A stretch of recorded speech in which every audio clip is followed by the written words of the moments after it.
যে নারী স্বামী রেখে সন্তান রেখে আরেকটা পরপুরুষের হাজারে পালিয়ে যায়, ওটা নারী না, ওটা পাশানি ডাইনি, বিশ্বাসঘাতক নারী। কেমনে পারবে মা? অবিবাহিত যুবক ঘরের দেয়ালে দেখবেন খালি নায়িকাদের ছবি, টলিউড হলিউড বলিউড যা আছে সব নায়িকাদের ছবি দিয়ে সাজানো আছে। ঘুমানোর আগে নায়িকাদের চেহারা দিয়ে তাকায় আর বলে, হারি এরকম একটা বউ যদি পাইতাম জীবনটা ধন্য হয়ে। ঘুমের ঘরে থেকে নায়িকার দিকের উপর কথা কোন ঠিক কিনা? যুবক আছে না, এখনকার যুবকেরা হলে স্মার্ট। বাপ রে বাপ, আগে চিঠি লিখতো মানুষ প্রেম করতে ভয় পাইতো, চিঠি মায়ের হাতে পড়ে না মেয়ের হাতে, না মেয়েটার হাতে ভয় পাইতো। আর এখন ডাইরেক্ট খালি এসএমএস চলতেছে, সারা রাত জায়গা জায়গা কথা কন। এখনকার যুবকেরা আপডেট হয়ে গেছে। কলেজে পড়তে গেছে, বান্ধবীর চেহারাটা মলিন হয়ে গেছে, বলে তোমার চেহারা মলিন দেখলে ভালো লাগে, তুমি দাঁড়াও আমি একটা কচি ডাব নিয়ে আসি। ডাবের দোকানদার যায় বলে, হ্যাঁ ডাব দেন। ডাব কিনে নিয়ে আসি, নিয়ে পাইপ দিয়ে ডাব সুন্দর করে খাইতেছে, বলে খাও খাও। ছেলে তখন বলতেছে, তুমি একাই খাবে, আমার কি দিবা না? বলে আমি আগে অনেকটা খাই। পাই না, আমি একটু তোমার মুখের বাইরে লাগাই খাই। এরকম দুষ্ট পোলাপান আছে না? নিজের মা খাইছে কিনা খবর নাই না, বাবা খাইছে কিনা খবর নাই না, আর বান্ধবী না খাইলে আর মাথা কাজ করে। এরকম দুষ্ট পোলাপান আছে না? নিজের মা বাবারে কোনদিন ডাব কিনে খাওয়াইলি না, আর বান্ধবীরে ডাব কিনে খাওয়ায়, ফুচকা কিনে খাওয়ায়, চটপটি কিনে খাওয়ায়। কয় মামা দুইটা চটপটি হবে, ঝাল একটু বেশি হবে। কথা কয় না, কয় না। ফুসকেনে দুইজন বসে আছে, নকল দোয়াটা করে, ছেলেও খায় না মেয়েও খায়।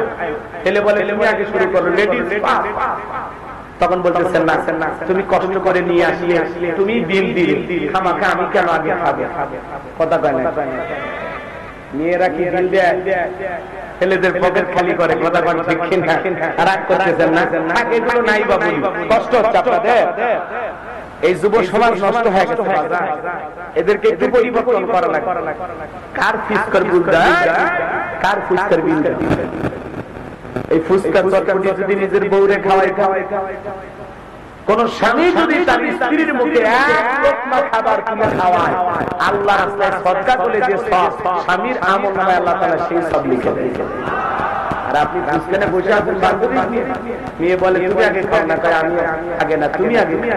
মেয়ে তখন বলতেছে, এত কষ্ট করে সময় বের করে আসলাম, যদি তুমি তোমার হাত দিয়ে আমার একটু উঠায় খাওয়া, তুলে খাওয়াইলে কি যে খুশি হবে।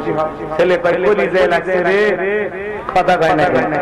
এখন বান্ধবীকে নিজের হাতে তুলে খাওয়া। আজকে যুব সমাজের চরিত্র নষ্ট করার জন্য মূল যে অস্ত্র, তার নাম হলো মোবাইল। যুব সমাজকে নষ্ট করে দিয়েছে। কথা কয় ঠিক না?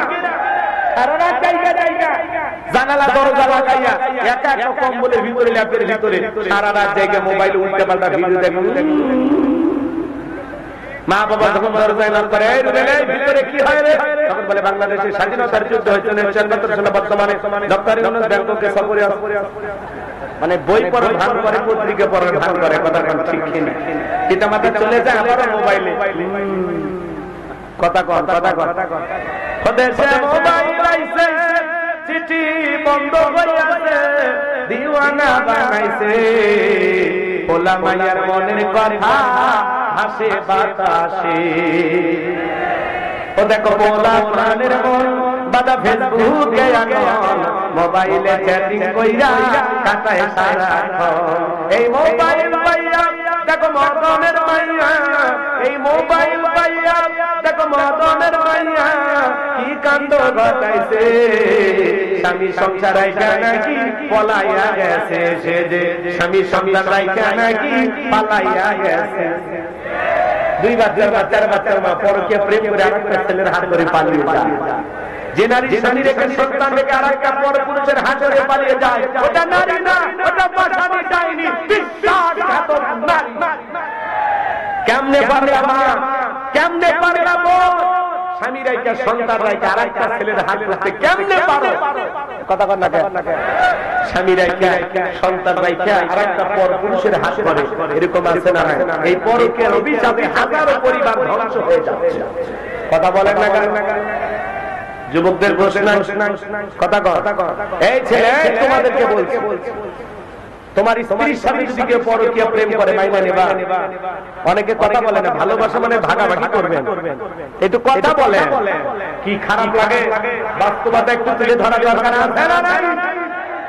তোমার স্ত্রীর সাথে পরকীয়া প্রেম করলে মানবা না, তোমার মা বোনের সাথে যদি কেউ পরকীয়া প্রেম করে মানবা না। তুমি যে নারীর সাথে পরকীয়া প্রেম করো ওই নারী কারো না কারো স্ত্রী, কারো না কারো মা, কারো না কারো মেয়ে, একটু কি বিবেকে বাধা দেয়? কত শনি পরিত্যক্তা নারী আছে, কত বিধবা নারী আছে, দুই তিনটা বাচ্চার মাতা কথা কয় না, কত গরিব পরিবারে মেয়েটা যুবতী হয়েছে, বিয়ে দিতে পারে না, যাও বিয়ে করো। ওই জায়গায় যাবে না, স্বামী আছে, সন্তান আছে, সেই দিকে তোমার নজর যায়। আল্লাহ যুবকদের চরিত্র হেফাজত করা তৌফিক দান করুন, জোরে বলুন আমিন। আর একটু জোরে বলুন আমিন। পায়ে হাত অনুরোধ করি, সমস্ত পরকীয়া প্রেম থেকে, অবৈধ প্রেম ভালোবাসা থেকে আল্লাহ যুব সমাজকে হেদায়েত দান করুন, জোরে বলুন আমিন। তরুণদেরকে আল্লাহ হেদায়েত দান করুন, একটু জোরে বলুন আমিন। ওদেশে টিকটক আসিয়া সব গেল বাসিয়া, সিদ্দিক তোরা নায়ক হইছে আইডি খুলিয়া, হিরো আলম নায়ক হইছে আইডি খুলিয়া, এই মোবাইলে হাই হাই জাদু আছে ভাই, ওলা পর বুঝাছে পড়া লেখা তুইলা রাখছে সব তোমার কাছে। এখন আর পড়াশোনা নাই, কত পাস, কিন্তু যে অটো বাদ দিবে সেই মানুষটাই নাই, তাতে আবারও পড়াশোনা করো।